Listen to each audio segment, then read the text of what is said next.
Prime Minister Narendra Modi's Christmas present to children between the ages 15 to 18. They will be eligible for vaccinations from the 3rd of January. This was announced by the Prime Minister in a surprise address to the nation on Christmas evening. He also said precaution doses, or what we call booster doses, will be available for frontline healthcare workers and elderly with comorbidities from the 10th of January. The Prime Minister asked people to remain alert as Omicron variant is spreading, but said there was no need to panic. 15 साल से 18 साल की आयु के बीच के जो बच्चे हैं, अब उनके लिए देश में वैक्सीनेशन प्रारंभ होगा। 2022 में 3 जनवरी को सोमवार के दिन से इसकी शुरुआत की जाएगी। ये फैसला कोरोना के खिलाफ देश की लड़ाई को तो मजबूत करेगा ही, स्कूल कॉलेजों में जा रहे हमारे बच्चों की और उनके माता पिता की चिंता भी कम करेगा। जो कोरोना वॉरियर्स हैं, हेल्थ केयर और फ्रंटलाइन वर्कर्स हैं, इस लड़ाई में देश को सुरक्षित रखने में उनका बहुत बड़ा योगदान है। वो आज भी कोरोना के मरीजों की सेवा में अपना बहुत समय बिताते हैं। इसलिए प्रिकॉशन की दृष्टि से सरकार ने निर्णय लिया है कि हेल्थ केयर और फ्रंटलाइन वर्कर्स को वैक्सीन की प्रिकॉशन डोज भी प्रारंभ की जाए। इसकी शुरुआत 2022 में 10 जनवरी सोमवार के दिन से की जाएगी। We're joined on the phone line by Sanket. Sanket, a very, very welcome announcement by the Prime Minister, something that we on NDTV had been, talking about, raising awareness about the need for booster doses and vaccination for children. Absolutely. This is very significant, the decision that has been taken. In fact, a lot of doctors as well as experts have in fact been asking for this continuously, the fact that booster doses should be allowed, particularly for vulnerable sections of the society. Now, Gargi, even as the Prime Minister made these announcements, there are two things that we do not know and that are crucial. So we are going to have to wait for more clarity from the government. Point number one is which vaccine is going to be used for the age group of 15 to 18. We know that Covishield, while it is available in large numbers, it is Covaxin which has been approved for the age groups of 12 to 18. But the problem with that vaccine is that it is in short supply, and certainly the supply is not augmented enough to be able to meet the surge. Surely the government must have thought which vaccine to be used here. So that is one issue where we need clarity. And point number two is for all the people in the vulnerable sections of 60 plus with comorbidities, and also healthcare workers and frontline workers who are supposed to get the protection dose, which is basically a form of a booster dose. That's the word the Prime Minister used. We don't know whether it's going to be the same vaccine or it is going to be a mix and match or a sort of a cocktail vaccine. For instance, if somebody has gone for Covishield, does the government suggest that the third dose too should be of Covishield or should be of some other vaccine? So these are some of the questions that will be answered, I guess, by scientists as well as the government subsequently. But a huge announcement and a huge sigh of relief ahead of the surge in Omicron cases. All right, Sanket, thanks so much for joining us. With that, we're also joined on the phone line by Dr. Rajiv Jayadevan, Vice Chairman, Research Cell, IMA Kerala State Member, National IMA Task Force. Sir, your reaction to the Prime Minister's announcement, and as Sanket pointed out, we're still waiting for more clarity on certain points as in which vaccines are going to be used for the teenagers. Yes, it is a big announcement, welcomed by many people, particularly those who are working in the front lines and healthcare workers. This will be particularly important for certain subgroups. As we know, COVID-19 is peculiar in that it does not affect everyone to the same degree or same severity, or especially in terms of chance of death. So the vaccines are meant to reduce the risk of bad outcomes in these subgroups.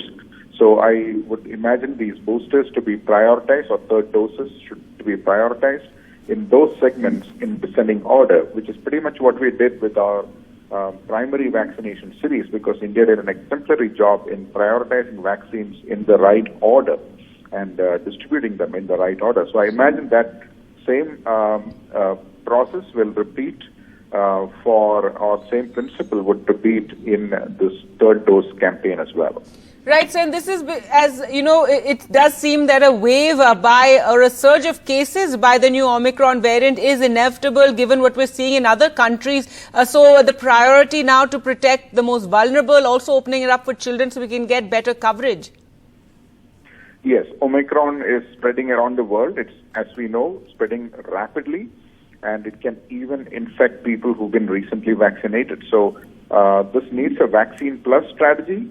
But clearly, we need the best vaccine protection we can get, in addition to precautions to stop the virus from spreading, particularly in indoor spaces. We also need more data on the kind of protection that each individual vaccine provides against this particular variant. So we do not have that information yet on vaccines in India, and I believe that should be available within a few weeks' time in our country as well. All right. Thank you so much, Dr. Ajay Devan, for speaking to us here at NDTV.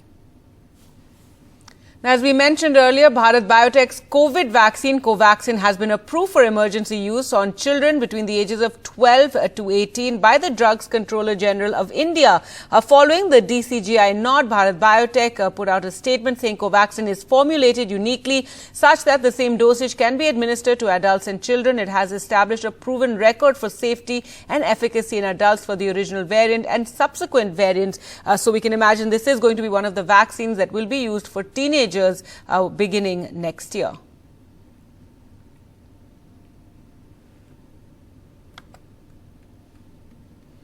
Now, if we talk about cases of the Omicron variant in the country, they're inching upward slowly. 424 Omicron cases have been detected so far. Of these, 115 patients have even recovered. Maharashtra has the highest number of cases at 110, followed by Delhi with 79. In fact, both Mumbai and Delhi have seen a surge in cases of coronavirus. There's Telangana, Karnataka, Tamil Nadu with 34 cases, and then Jammu and Kashmir has 3, West Bengal 3, and Chandigarh, Ladakh and Uttarakhand all have 1 case each. Now, amid the Omicron spike and concern, the nation, though, soaked in the Christmas celebrations from Bengaluru to Delhi, Mumbai to Shillong. People attended midnight and morning masses. Many celebrated for the first time since the pandemic began. For many, it was cautious and muted. And in Oting, a village in Nagaland, there was grief.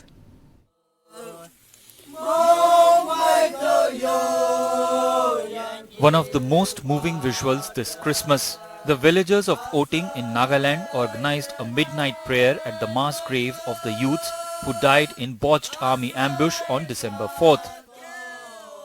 Christmas goodies, wreaths, flowers, Santa caps were laid.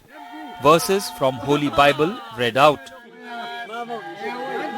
In rest of the northeast, people soaked in the Yuletide spirit.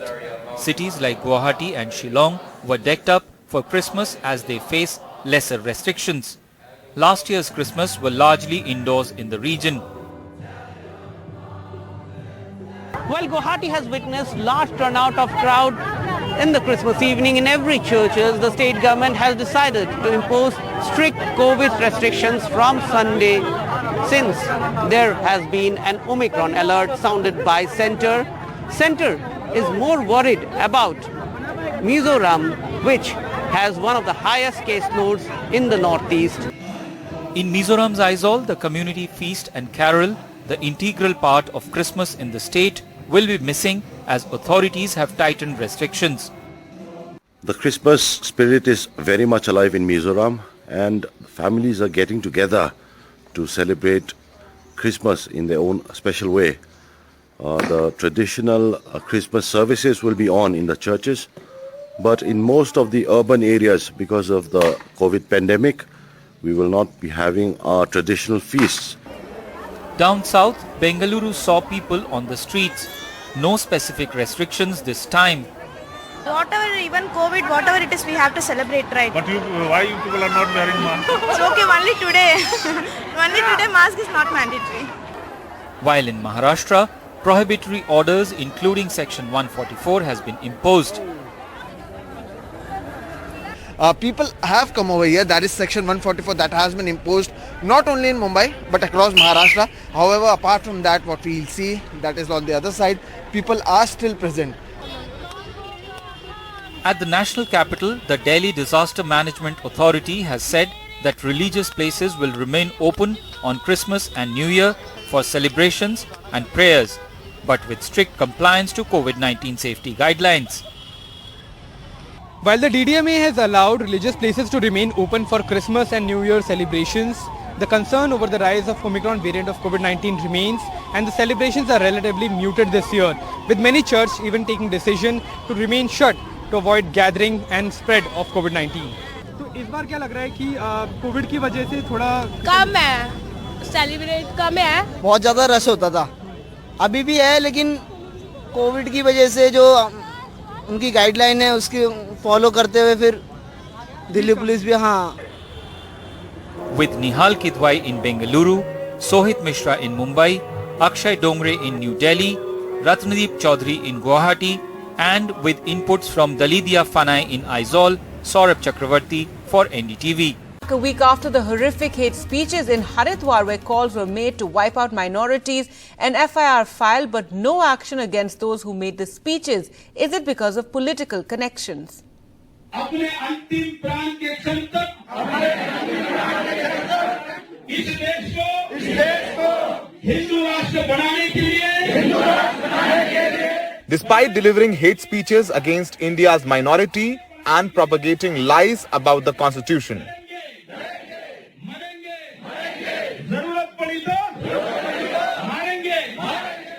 after the videos went viral, the Uttarakhand police lodged an FIR against one accused, Wasim Rizvi, who is now known as Jitendra Narayan Tyagi after recently converting. The charges against him are lenient and he has not even been called by the state police for questioning yet. Rizvi, having gone unchecked, is still spreading hate. Hate speeches कहकर जो मेरे विरुद्ध मुकदमे दर्ज किए गए हैं, जो कराए जा रहे, ये कट्टरपंथी मुल्लाओं की, मुस्लिम समाज के आतंकी लोगों की बौखलाहट है. The state police has attracted a lot of criticism from home and away for taking no action against the hate mongers, while the Uttarakhand police chief said that no one will be spared. The DG reveals that even a week after the incident, no one has been arrested. इसमें एक अभियुक्त नामजद है, जो बाकी अभियुक्त हैं संभवतः कंप्लेनेंट का उनका नाम नहीं पता होगा, तो जो भी इसमें अभियुक्त बनते हैं उन सबको भी विवेचना में शामिल किया जाएगा और कानून के अनुसार, विधि के अनुसार कार्रवाई की जाएगी. सर, अब तक किसी को अरेस्ट किया गया है क्या? अभी तो अरेस्ट नहीं किया गया है, अभी कल ही एफआईआर दर्ज हुई है. अब इसमें आगे की कार्रवाई एज पर लॉ होगी. As of now, no action against the man who made the most horrific speech, nor has an FIR been registered. Name: Prabodhanand. Speech: like Myanmar, every Hindu, police, politician should pick up arms and wipe out the Muslims. No action taken yet. Yati Narsinghanand. Speech: need latest weaponry against the Muslims. No action taken yet. Hindu धर्म के नाम पर हिंसा की बात करने वाले लोग, कत्लेआम करने की बात करने वाले लोगों पर सख्त कार्रवाई होनी चाहिए. Is the reluctance to take action because the men in the middle of this huge controversy are close to Uttarakhand's political dissension and various BJP leaders.